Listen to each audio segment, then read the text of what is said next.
الحق ليظهره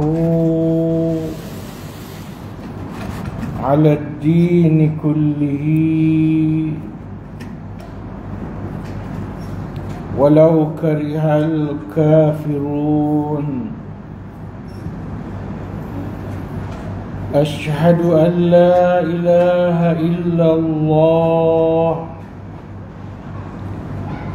وأشهد أن محمدًا عبده ورسوله إمام المتقين وقائد الدعاة المجاهدين اللهم صل وسلم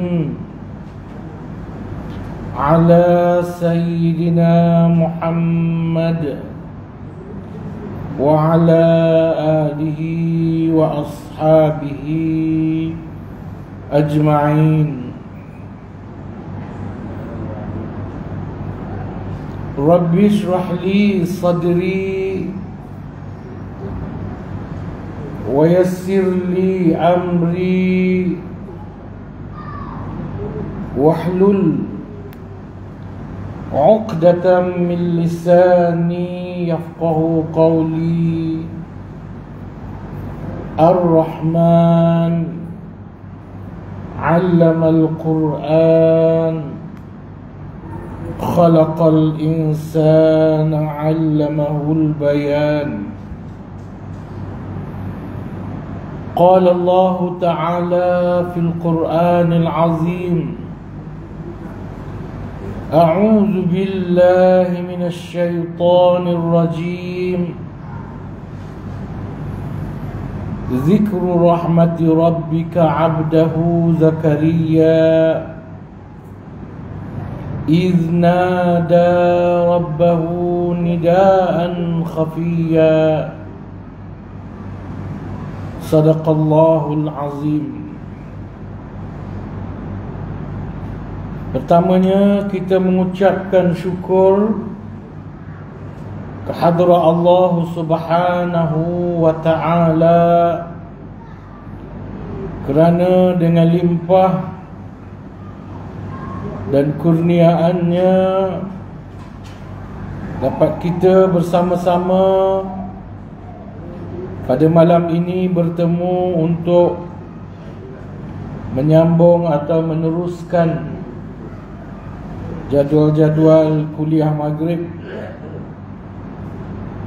tuan-tuan di surau ini. Dan pada malam ini datanglah giliran saya untuk memberikan kuliah. Alhamdulillah, hari ini jalan dah rasanya dah pulih seperti biasa balik. Mungkin kerana dah 2 tahun tak dapat berhari raya, jadi semangat berhari raya tu lain macam sikit. Minggu pertama tu masing-masing balik kampung. Minggu kedua Syawal jam teruk, saya tak sampai kat surau Taman Sutera Kajang. Tak sampai. Saya keluar rumah pukul 5.45. Sepatutnya kalau hari Sabtu atau Ahad 1 jam tu boleh sampai dah, ngam-ngam lah kat surau. Tapi hari tu saya ambil 1 jam setengah kerana memandangkan raya ya. Tapi sampai kat Shah Alam jam teruk. Waze menunjukkan saya hanya akan sampai ke Taman Sutera Kajang 8.20. Jadi saya pun telefon dengan Jawatankuasa bincang.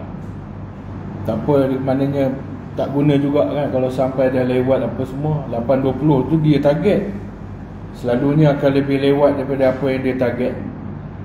Azan Isyak 8.35. Jadi keputusannya patah balik. Jadi saya pun patah balik, cari kedai mamak, berkuliahlah saya di kedai mamak untuk malam itu. Minggu ni risau juga sebenarnya, risau. Saya keluar awal rumah balik, tapi Alhamdulillah laluan sempurna semula. Barangkali habis dah beraya kot, tinggal berapa persen saja lagi, InsyaAllah. Moga-moga begitulah seterusnya. Malam ini saya nak bacakan tafsiran ayat 4 daripada surah Maryam. Adapun tafsiran secara bertulis untuk ayat 1, 2 dan 3 ada dalam laman web saya ustazsyam.com, boleh tengok. Ataupun tafsiran secara kuliah untuk ayat 1, 2 dan 3 ada dalam Facebook saya. Boleh cari, type dia surah Maryam ayat berapa, InsyaAllah akan keluarlah saya punya kuliah-kuliah tu. Jadi malam ni saya nak bacakan tafsiran ayat 4 surah Maryam yang saya namakan sebagai projek mesra Al-Quran. Jadi saya pergi ke mana-mana surau, kebanyakannya saya akan bawa tafsir, tapi ayat demi ayat lah yang sempat dalam tempoh masa yang dibenarkan. Allah Subhanahu wa ta'ala berfirman pada ayat 4 daripada surah Maryam. Namun sebelum itu, pada ayat pertama Allah menyebutkan huruf-huruf yang terpotong-potong. Itu sebagai ayat pertama. Kaf, ha, ya, ain, sad. Tafsiran dia saya dah buat, dah baca. Kemudian pada ayat kedua Allah menyatakan pada Nabi Muhammad sallallahu alaihi wasallam, dia akan menceritakan kepada Nabi Muhammad sallallahu alaihi wasallam di dalam Al-Quran ini kisah sahabatnya, seperti sahabat setugasnya, iaitu Nabi Zakaria. Dan ayat 3 Allah memulakan cerita kisah Nabi Zakaria, iaitu Allah menyatakan bagaimana Nabi Zakaria pada satu ketika berdoa di mihrabnya, dengan doa dengan suara yang halus, dengan suara yang perlahan. Kemudian pada ayat 4 Allah Subhanahu wa ta'ala berfirman pada frasa awalnya, frasa pertamanya, qala rabbi inni, berdoa Nabi Zakaria tadi, berkata Nabi Zakaria, rabbi, wahai Tuhanku, inni, sesungguhnya aku, wahanal azmu minni, telah rapuh tulang-tulang yang ada daripada tubuhku ini. Imam Baghawi di dalam menafsirkan frasa ini menyebut dha'ufa wa raqqa minal kibar.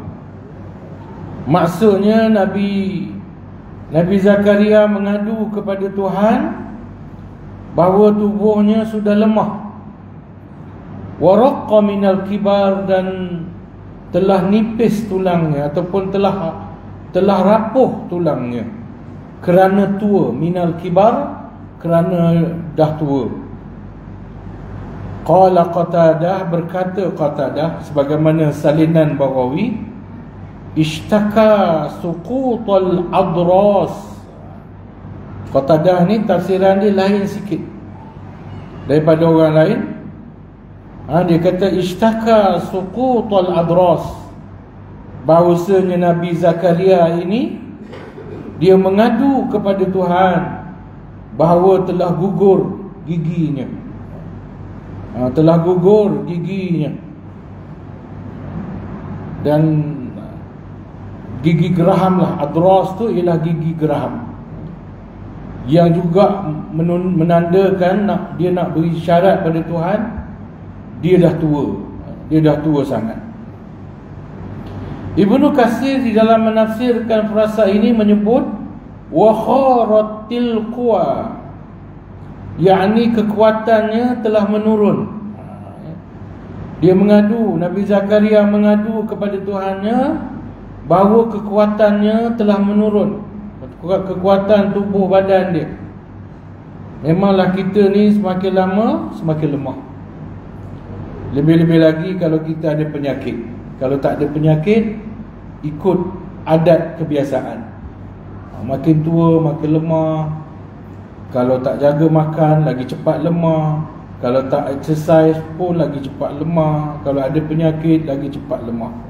Ya, dia makin uzur, makin uzur. Ini yang disebut oleh Ibnu Katsir wa kharatil quwa. Ya, lemah, makin menurun kekuatan tubuh badannya. Adapun Imam Qurtubi dalam mengurai frasa awal ayat 4 ini menyebut fa iza wahana tada'a wa tasaqata sa'iru quwwati wa li'annahu ashaddu ma fihi wa aslabuhu fa iza wahana kana ma wara'ahu awhanu minhu. Maksudnya fa iza wahana tada'a wa tasaqata sa'iru quwwati, dan apabila tulang lemah, bila tulang lemah, maka goyah dan jatuhlah seluruh kekuatan pada tubuhnya. Waliannahu asyaddu ma fihi wa aslabuhu. Ya, dan kerana dialah yakni tulang-tulang yang lebih kukuh di dalam tubuh kita ni, ya. Dalam tubuh badan kita ni Tuhan ciptakan yang paling kukuh dalam tubuh badan kita ni tulang-tulang. Wa aslabuhu, dan tulang-tulang yang membina, membangunkan tubuh kita ni. Kalau tak ada tulang dalam tubuh ni, kita terlipat lah, macam baju terlipat, macam kain berlipat. Bila kerana ada tulang tu, maka ia membina, membangunkan tubuh kita. Wa aslabuhu fa idza wa'ana kana ma wara'ahu awhanu minhu. Dan apabila tulang tadi itu lemah, maka selain daripada tulang itu juga menjadi lemah, ya. Ini ulasan Qurtubi daripada doa, ya, Nabi Zakaria ini. Adapun Wasit li Tantawi dalam mengulas ayat ini menyebut Nabi Zakaria kata Al-Wasit menyebut, saya terjemah terbelah yang ke bahasa Melayu, wa khassal azmu bizikr. Ya, Nabi Zakaria menyebut tulang secara khusus. Tua ni semua benda boleh sebut. Kenapa Nabi Zakaria pada awal-awal lagi sebut pasal tulang? Kenapa? Maka dia menyebut tentang tulang secara khusus kerana ia adalah tiang kepada tubuh badan. Tulang ni adalah tiang, macam tadilah, dia yang membangunkan tubuh dan jasad kita. Dan dengannya jasad kita terbangun. Ketika ia melemah, bahagian tubuh yang lain juga lemah. Ya, fa iza da'ufa kana ghairuhu min ajza'il jismi ad'af. Sama juga lebih kurang sebagaimana yang disebut oleh Qurtubi, dan boleh jadi kemungkinan besar Qurtubi pun ambil story Al-Wasit li Tantawi pun diambil daripada Qurtubi itu juga. Diambil daripada Qurtubi. Jadi kalau tulang tu lemah, maka akan menjadi lemahlah, ya, seluruh tubuh yang lain, ya. Sebut tu saya teringatlah akan diri saya sendiri yang menjadi semakin lemah sebab tulang saya dah lemah. Terutamanya tulang lutut saya ni, belah kanan ni, lutut kanan saya ni ada pecah 30 tahun yang lalu dia pecah balik, lebih kurang 7-8 tahun yang lalu dia pecah balik. Lepas tu dia tak sembuh-sembuh dah, ya. Tak sembuh sampai sekarang. Doktor kata tak pernah heal, ya. Dia tak pernah cantum pun, dia kata. Tapi awak dapat rasa macam biasa sebab ada besi yang dipasang 30 tahun lalu tu. Sebab tu kaki kanan saya ni tak boleh buat apa-apa dah, Tak boleh buat apa-apa dah, dia lemah. Sebab tu nak naik turun kereta pun susah. Arus kalau kereta yang rendah tu, saya boleh menggelongsor je. Dengan papan dia tu, papan khas untuk OKU tu. Tapi kalau kereta seperti arus tinggi, saya kena berdiri dulu. Jadi bila berdiri tu ada risiko yang amat besar untuk jatuh. Wal'ayazubillah. Namun saya harapkan tuan-tuan semua di surau-surau lain pun doakan saya selamat. Saya pun tengah terfikir-fikir ni, mungkin nak cari kereta rendah lah, cari kereta rendah supaya risiko jatuh tu tak besar. Setiap kali saya bangun nak naik kereta, saya berdiri nak turun kereta, memang ada risiko untuk jatuh. Tapi doa tuan-tuan, insya-Allah atas pertolongan Allah, buat masa ni saya selamat. Sejak saya keluar hospital itu 3 kali dah jatuh lagi.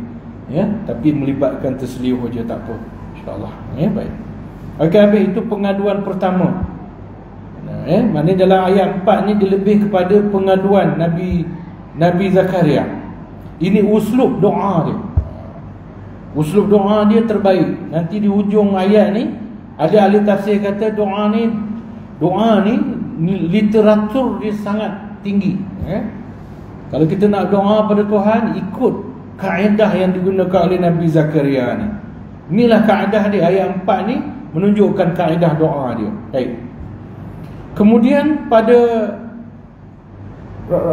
pasal kedua pada ayat ini dia menyambung. Tadi dia sebut pasal tulang. Kali ini dia sebut pula tanda kedua yang menunjukkan kita dah tua ataupun lemah.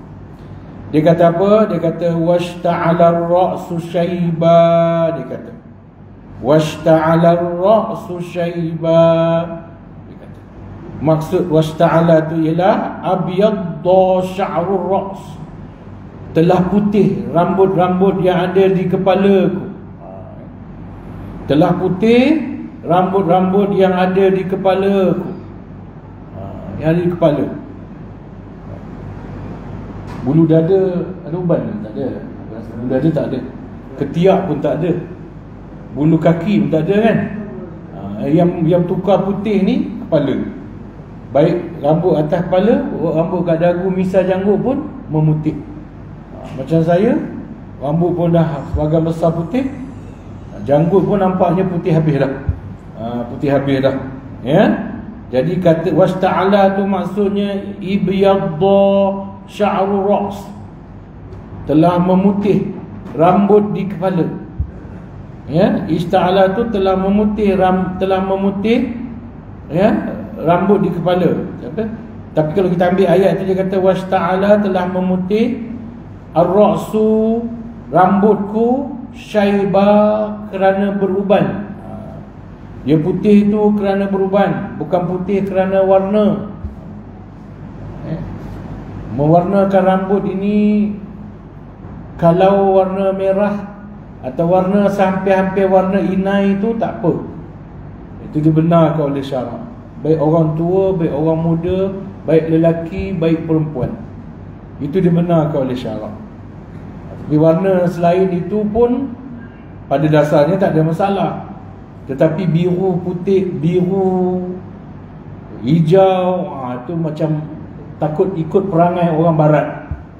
Orang barat terutamanya yang berakhlak buruk, mewarnakan rambut dengan macam-macam warna. Jadi kalau kita mewarnakan rambut dengan macam-macam warna, tak ada rojokan dalam Islam. Sebab tu kalau kita warnakan rambut dengan merah yang menghampiri warna inai itu, ada rojokan dalam Islam, ada. Sahabat-sahabat mewarnakan rambut, terutamanya masa nak Hudaibiyah. Masa nak pergi haji kali kedua tu, memang para sahabat menginaikan rambut mereka warna merah. Sebab mereka nak menggerunkan orang Mekah. Jadi kalau nampak putih je, orang Mekah kata dah tua-tua dia ni, boleh lawan, kan? Tapi bila dia warnakan merah, dia nampak dari jauh tu gerun je. Sebab itu. Jadi kalau kita merahkan rambut tu, ada contoh dalam Islam. Kalau kita biru, hijau, kuning apa semua, itu tak ada contoh dalam Islam. Contoh di barat ada. Malah yang suka begitu tu orang yang berakhlak buruk di barat. Orang yang suka berada di kelab malam, mabuk, berzina, yang suka. Jadi kalau kita warna rambut warna-warna itu, kita telah menyerupai golongan yang tak berakhlak ini. Ya? Dan kita tak dibenarkan warna rambut hitam. Lebih-lebih lagi rambut dah beruban, kita nak tutup uban, kita warnakan hitam. Itu haram. Itu tak dibenarkan langsung oleh syarak. Ya, kerana uban itu adalah peringatan. Nanti ada disebut dalam tafsir. Kita tunggu, ya. Imam As-Sa'di, tuan-tuan, dalam mengulas frasa kedua daripada ayat 4 ini mengatakan penyebaran uban-uban putih, intisyara bayadus syayb fihi, ya, penyebaran uban-uban putih pada kepalanya itu, ya, pertama menunjukkan dia sudah tua. Itu tanda. Kerana uban itu, kata Al-Wasil Al-Tantawi lagi, li'anna syaiba dalilud da'f wal kibar. Kerana uban itu adalah tanda lemah, tanda lemah, tanda tua. Uban tanda kita dah lemah, tanda kita dah tua. Al-kibar wa rasulul maut. Tu dia, ya. Ni yang sedap ni. Kerana warna putih pada rambut kita itu disebut oleh As-Sa'di di sini rasulul maut, utusan kepada mati. Ya. Rasulul maut wa zaiduhu, dan apa nama ni, zaiduhu, zaidun ni dia bekal, bekal. Atau dalam konteks ni dia dalam makna perintis. Perintis, pemula. Uban ini adalah kematian, tetapi permulaan kematian. Tu dia. Ya. Dapat pun. Uban ini adalah permulaan kematian. Kalau Sultan nak tulis ni kena record saja Ustaz Syamsuddin. Gurau-gurau Ustaz. Tak apa saja, insya-Allah. Ya. Uban itu adalah apa tadi? Permulaan kematian. Itu sebenarnya. Di sini As-Sa'di sebut Rasulul Maut, utusan kematian, wa zaiduhu, dan perintisnya, pemulanya. Maknanya kematian itu datang pada kita, tapi bila dia mula datang, bila rambut beruban. Bila rambut beruban tu maknanya kematian dah mula datang, tuan-tuan. Allahu Akbar. Sebab tu Nabi suka bersikat rambut. Baru saya nampak. Sebab tu Nabi suka sikat rambut. Sebab apa? Bila Nabi suka sikat rambut, kita pun kena sikat juga, sunnah. Tapi bila kita nak sikat rambut, kan, kita pun buka songkok kita, buka ketayap kita, nampaklah rambut kita yang putih. Bila kita sikat rambut kita, lagilah kita membelai-belai rambut kita yang putih itu, yang merupakan permulaan kematian itu. Ya. Jadi uban itu ialah rasulul maut wa zaiduhu wa naziruhu, dan pemberi amaran. Uban putih itu pemberi amaran. Sebab itu haram kita warnakan hitam. Ada sebab kenapa Allah memutihkan rambut kita, menjadikan rambut kita putih bila kita dah tua. Kerana ia pemberi amaran kepada kita, supaya kita insaf. Aku ni dah mula didatangi kematian. Itu lebih baik, kan? Cakap dah mula didatangi kematian tu lebih gerun sebenarnya, daripada orang kata tanda-tanda kematian, kan? Selama ni kita dengar uban tu tanda kematian, betul tak? Tanda tua, tanda kematian. Tanda tua, tanda tua.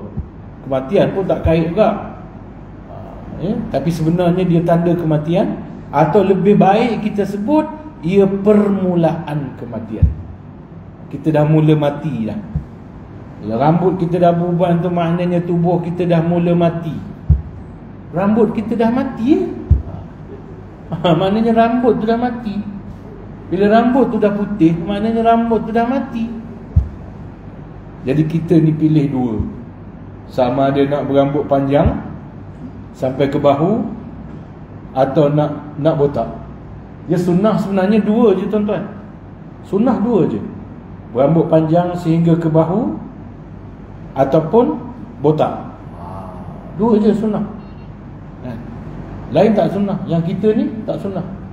Kita ni namanya, apa orang panggil tu? Apa yang budak-budak cukur tu dipanggil apa istilah? Ustaz Imam Qazaf. Qazaf kan betul? Bukan Qazaf, hukuman hudud tu ni apa? Qazaf. Qazaf. Qazaf pula. Qazaf. Budak-budak kan suka cukur kan. Nasib baiklah hukum cukur rambut tu,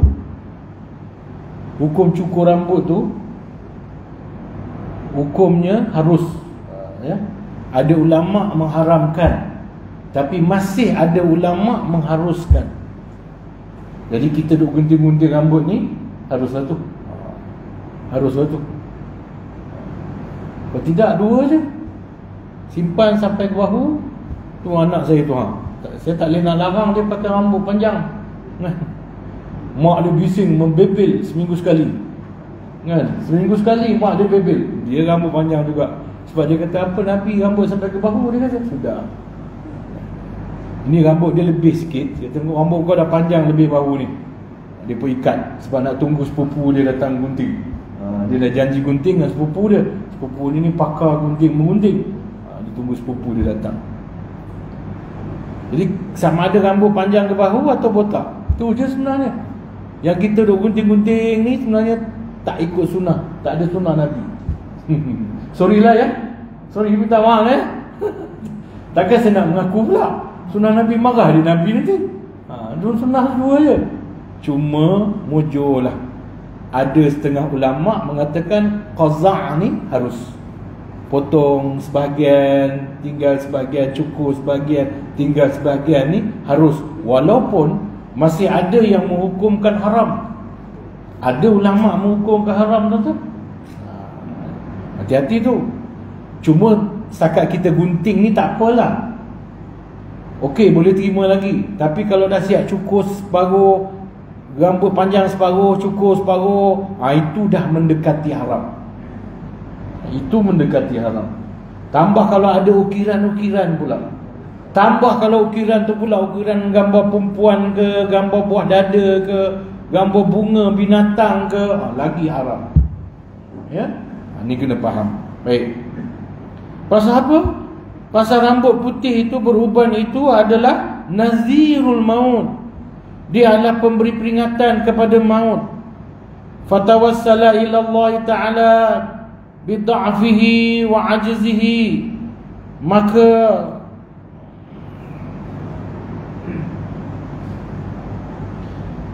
Maka Nabi balik pada Nabi Zakaria tadi, dia duduk mengadu bahawa rambut dia dah putih tu, lalu dia bertawassul kepada Allah. Fatawassala ila Allah, dia bertawassul kepada Allah Ta'ala bid'afihi wa ajzihi, kerana kelemahannya dan kerana kedaifannya. Ini yang saya kata tadi. Kata As-Sa'di di sini, wa hadza min ahabbul wasail ila Allah. Ini adalah sebaik-baik wasilah kepada Allah, sebaik-baik cara berdoa kepada Allah. Li'annahu yadullu ala ta'alluqul qalbu bihaulillahi wa quwwatihi. Kenapa? Kerana ia menunjukkan keterikatan hati dengan Allah, dengan kekuatan dan kekuasaan Allah SWT. Kata As-Sa'di, kata Imam As-Sa'di, tuan-tuan, gaya bahasa yang diguna, pendekatan doa yang diguna oleh Nabi Zakaria ini adalah terbaik. Ahabbu ilallah, disukai oleh Allah Subhanahu wa ta'ala. Allah suka, ya, kata Imam As-Sa'di. Sebab apa? Sebab tu tuan-tuan, kita kalau nak doa, kita cuba tiru kaedah yang digunakan oleh Nabi Zakaria. Mula-mula dia mengadu, dia lemah. Dia mengadu, dia lemah. Tulang dia lemah, dia tua.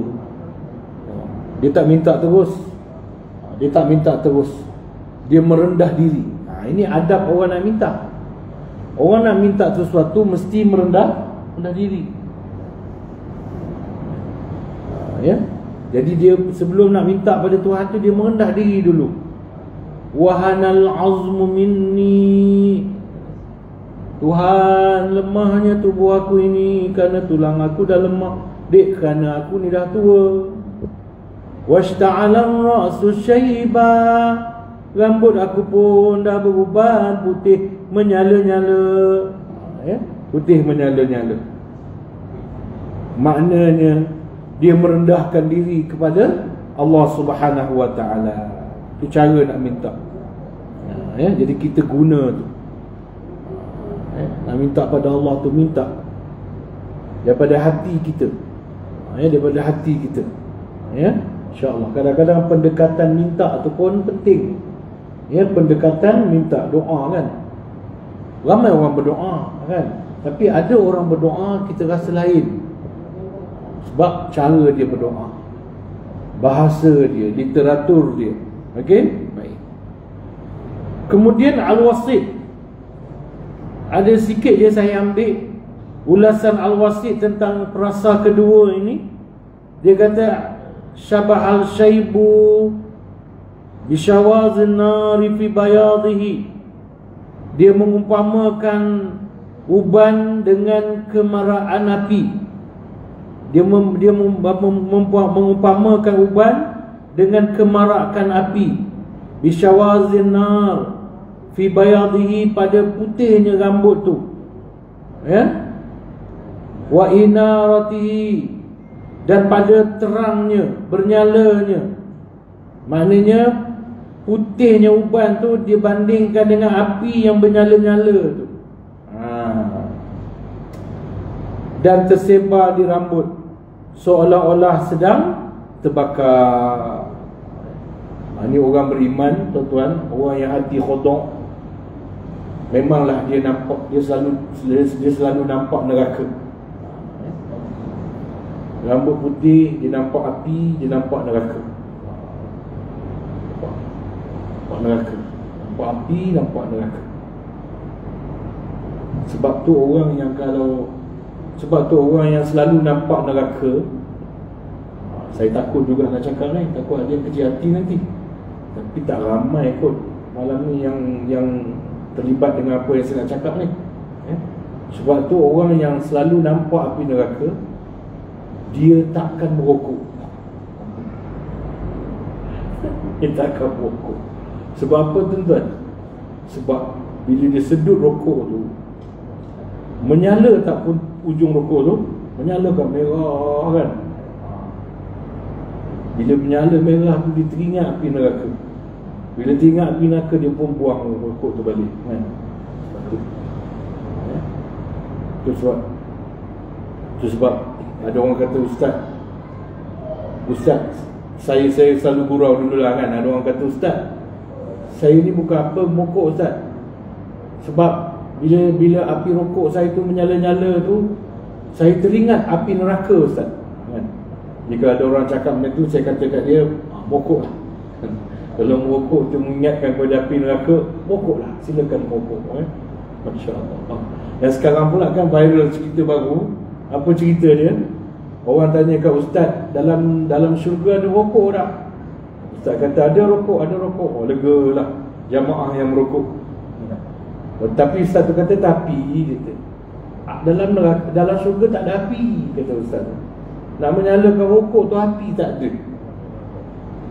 Jadi orang pun tanya, ini cerita yang tersebar dalam Facebook lah kan. Habis mana nak dapat api Ustaz? Kena pergi neraka, kata Ustaz. Kena pergi neraka. Allahu Akbar ya. Okey. Okey, kita habiskan doa ni, ujung dia. Ujung doa ni tuan-tuan berbunyi walam akum bidu'aika rabbi syaqiyya. Ini juga sebahagian daripada prosedur wasilah dia, ya. Selain daripada dia merendah diri, selain daripada dia beritahu dia dah lemah, dia tak mampu nak buat apa-apa dah, nak ikhtiar pun dia tak boleh dah, dan dia menunjukkan bahawa dia dah bergantung sangat-sangat kepada Allah. Kemudian dia beritahu kepada Allah dalam doa dia, walam akum, dan tidak pernahlah aku, bidu'aika, dengan doa kau ini, Rabbi, wahai Tuhanku, syaqiyya, hampa. Maksud sebenarnya perasaan ini ialah, wahai Tuhan, kau tak pernah hampakan aku terhadap doa-doa aku sebelum ni. Doa-doa aku sebelum ni kau tak pernah hampakan, kau makbulkan dia. Okey? Baik.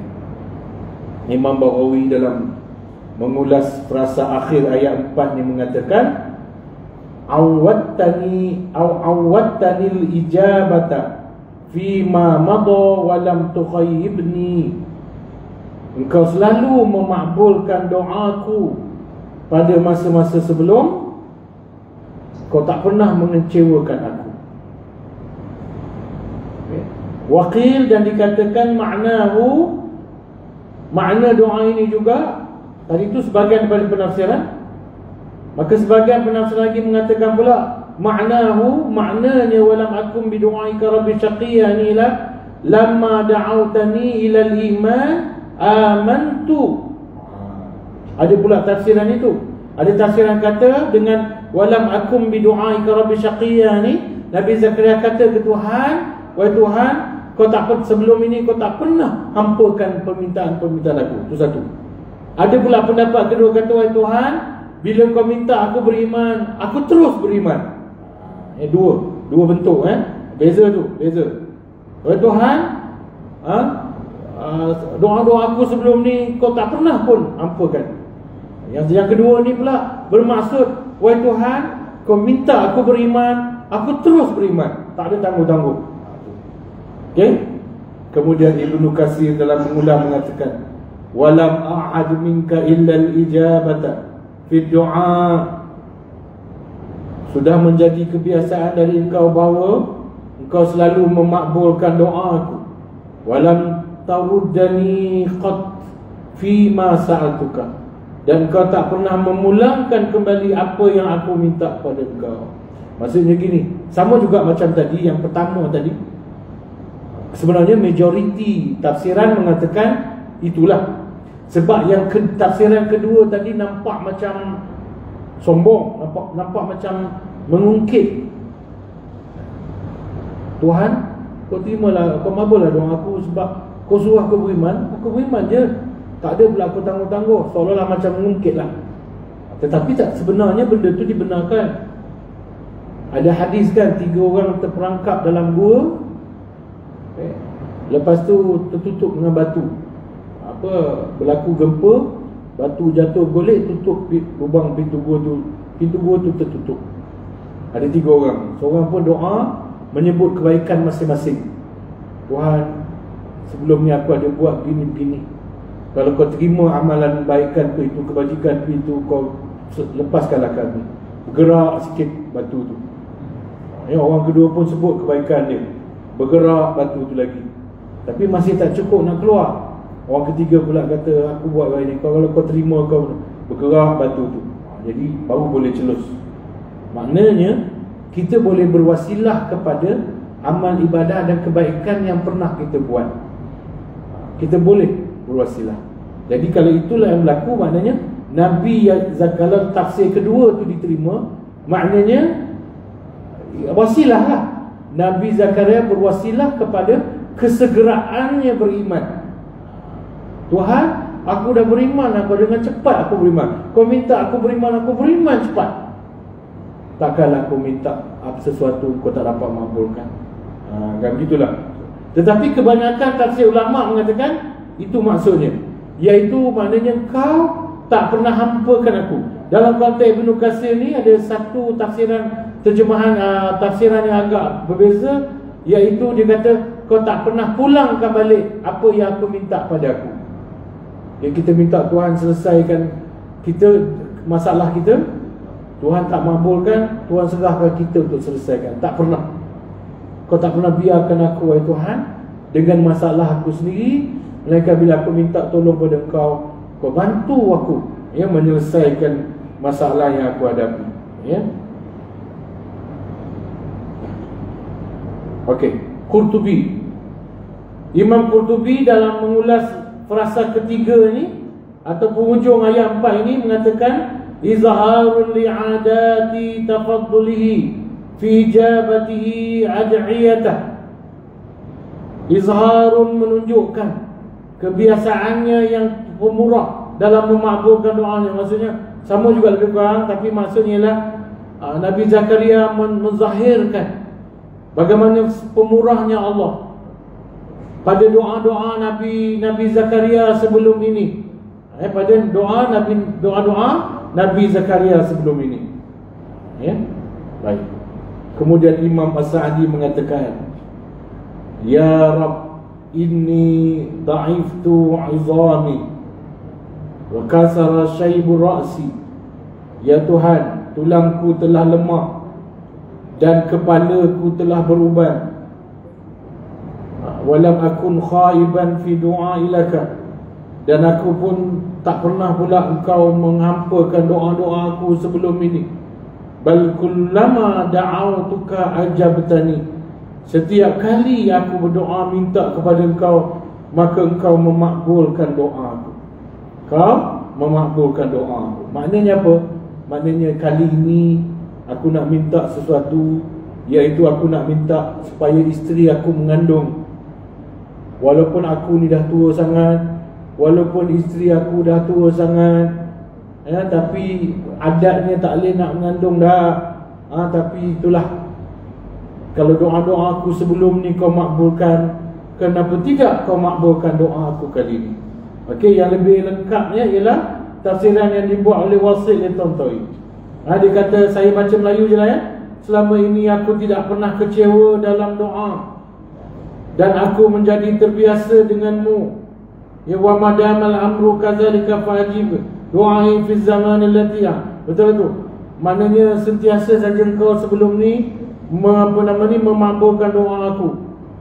Okey, kama ajabtahu fi zamanil madi minhu. Sebagaimana engkau memakbulkan doa aku pada waktu-waktu sebelum ini, maka kau makbulkan doa aku sekarang. Ni aku nak minta tak lama lagi ni.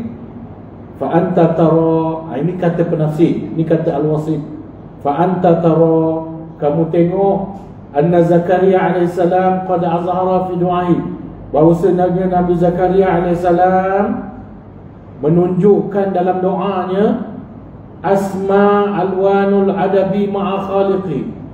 Dia menunjukkan apa nama ni dalam doanya, asma alwanul adabi ma'a khaliqi. Apa nak sebut ni? Dia menunjukkan dalam doanya nilai kesusastraan yang tinggi, yang berwarna-warni, adab yang tinggi. Adab tu lebih tepat. Nabi Zakaria dalam dia berdoa, dia menunjukkan adab dia.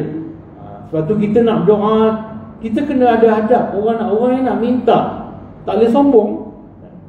Dia nak sesuatu, dia tak boleh sombong. Dia nak sesuatu, dia mesti merendah diri. Orang yang nak minta, dia mesti merendah diri. Jadi Nabi Zakaria, dia merendahkan diri dia serendah-rendahnya kepada Allah.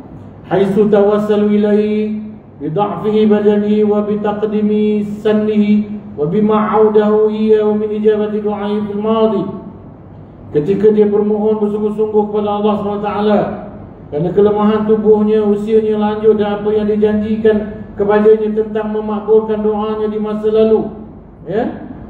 Engkau, wahai Tuhan, tidak menghendaki aku kecewa atau kehilangan jawapan. Maksudnya engkau tak nak tinggalkan aku dalam tertunggu-tunggu. Bahkan kamu sentiasa bersamaku dan mengabulkan doaku. Dan atas kebaikanmu, engkau masih terus meliharaku, dan kebaikanmu berlanjutan padaku. Ya? Ini adalah wasilahnya kepada Tuhan dengan nikmat-nikmatnya dan permustajaban terhadap doa-doanya yang terdahulu. Maka baginda meminta kepada yang berbuat baik sebelum ini, yakni Tuhan, supaya menyempurnakan kebaikannya. Jadi maknanya itu pendekatan Nabi Zakaria. Jadi kalau kita nak doa, kita boleh tiru cara, prinsip, kaedah yang digunakan oleh Nabi Zakaria untuk berdoa. Yang penting adab tu. Yang penting merendahkan diri. Adab merendahkan diri, merasakan diri lemah, tunjukkan bahawa kita rasa kita lemah. Memang kita lemah, kita tak mampu dah nak buat apa-apa dah. Hanya Allah je lah yang ada. Hanya Allah saja yang ada. Tuan-tuan, masa saya terlantar sakit tu, dalam kepala saya ni, saya dah tak boleh dah nak bangun, nak pergi ceramah sana sini, tak boleh dah. Tak boleh dah. Kehampaan yang besar berlaku pada diri saya pada masa tu. Okey tuan-tuan Tapi saya jumpa satu doa yang dibaca oleh Nabi Musa. Ufawwidu amri ila Allah, innallaha basirun bil ibad. Maka saya ulang doa tu tuan-tuan. Setiap kali saya rasa down, setiap kali saya rasa lemah, saya akan baca ufawwidu amri ila Allah, innallaha basirun bil ibad. Aku serahkan urusan hidupku ni pada Engkau, wahai Allah. Apa nak jadi dengan aku ni, aku serahlah. Aku redha dah. Aku terima je. Kau nak jadikan aku bagaimana selepas ni, aku ikut je. Alhamdulillah. Masih boleh saya bangun, masih boleh saya kesana kemari, berdakwah, menyampaikan ilmu. Jadi kita kalau ditimpa musibah, bencana, orang kita, terutamanya orang Melayu kan suka merungut, betul tak? Suka merungut kan? Suka merungut. Aduh, kenapalah aku ni? Apalah malangnya nasib aku ni? Aduh, kenapalah tak timpa kat orang lain? Aku punya sikulan yang jahat tak senonoh, elok je pula hidupnya. Aku yang baik semayang ni pula jadi macam ni. Kan suka merungut, betul tak? Okey. Boleh tak kita merungut kalau kita ditimpa musibah? Boleh tak kita merungut kalau kita ditimpa ujian oleh Allah? Jawapannya boleh. Jawapannya boleh. Tapi bunyi rungutan tu macam rungutan Nabi Musa tadi. Tu dia.